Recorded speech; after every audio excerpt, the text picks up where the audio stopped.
Hi friends, இன்றைக்கி வெண்டைக்காய் மோர் குழம்பு தான் செய்ய போகிறோம். வாங்க எப்படி செய்யலான்னு பார்க்கலாம். தேவையான பொருட்கள்: வெண்டைக்காய் ஸ்மால் பீசஸாக 1/4 கிலோ கட் பண்ணி வச்சுருக்கேன். சீரகம் ஒரு 2 ஸ்பூன், புளிக்காத லைட்டாக தயிர், புளிக்காத தயிர் 1 கப்பு, பச்சரிசி கடலைப்பருப்பு ஊற வச்சு எடுத்துருக்கேன், ஒரு 1/4 ஹவர் ஊறினா போதும். இஞ்சி ஸ்மால் பீஸு, ஒரு வெங்காயம், 3 பச்சை மிளகாய்,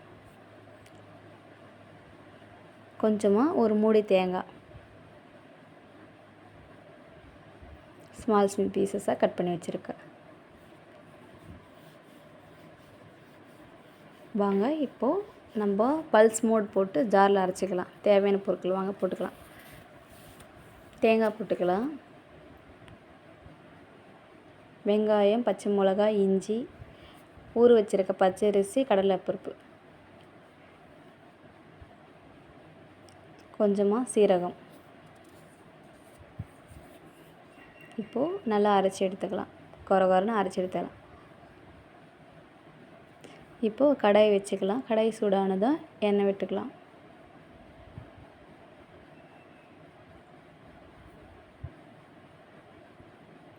எண்ணெய் விட்டு கடாயை சூடாச்சு, எண்ணெய் விட்டாச்சு. இப்போ கடுகு ஆட் பண்ணிக்கலாம். பொரிஞ்சோன்னே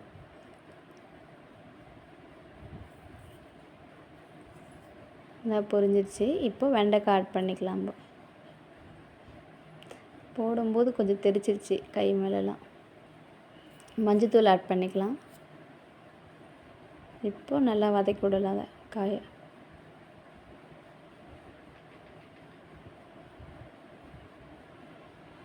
காய் நல்லா வதங்கணும்.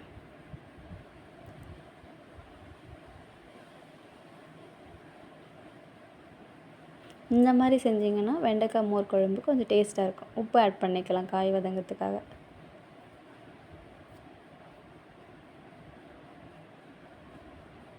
காய் வதங்கிருச்சு. இப்போ காய்ந்த மிளகாய் ஆட் பண்ணிக்கலாம்.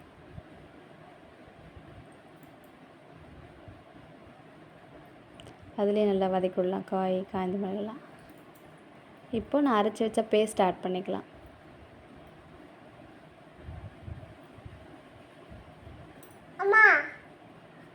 இப்போ நான் தண்ணி கொஞ்சம் ஊற்றி அந்த மிக்ஸி ஜார்லேயே அந்த தண்ணியை ஊற்றிக்கலாம். இப்போ கட்டி போடாமல் நல்லா கலந்து விட்டுகிட்டே இருக்கலாம் சிம்மில் வச்சுட்டு. இப்போ நல்லா கலந்து விட்டுக்கலாம். அந்த திக்னஸ் கட்டியாக இருக்கிறதெல்லாம் எடுத்து இப்போ கொஞ்சம் தண்ணி ஆட் பண்ணிக்கலாம். கொஞ்சமாக கட்டி பிடிக்காமல் கொஞ்சம் கலந்து விட்டுக்கலாம். பாருங்கள், நல்லா ரெடி ஆயிடுச்சு. இந்த டைமில் தயிர் கட்டி இல்லாமல் கரைச்சிட்டு இப்போ ஆட் பண்ணிக்கலாம். பாருங்கள், இது மாதிரி வச்சு கட்டி இல்லாமல் நல்லா தண்ணி மாதிரி கரைச்சிக்குங்க. இப்போ தயிர் ஆட் பண்ணிக்கலாம். லைட்டாக புளிச்சிருக்கும், ரொம்ப புளிச்சிருக்கும் தான் நல்லா இருக்காது. இப்போ நல்லா கலந்து விட்டுக்கலாம். தயிர் ஊற்றி ஒரு 5 நிமிஷம் கொதிச்சா போதும்.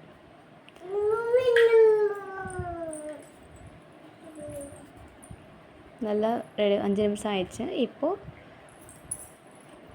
அப்படியே சிம்மிலே வச்சுருந்துட்டு கரண்டி போட்டு அடி பிடிக்காமல் கொஞ்சம் எடுத்து கரண்டி வச்சு எடுத்து விடுவோம். சூப்பரான வெண்டைக்காய் மோர் குழம்பு ரெடிங்க. இந்த வீடியோ பிடிச்சிருந்தால் சப்ஸ்கிரைப் பண்ணுங்கள், லைக் பண்ணுங்கள், ஷேர் பண்ணுங்கள், கமெண்ட் பண்ணுங்கள். பாய்.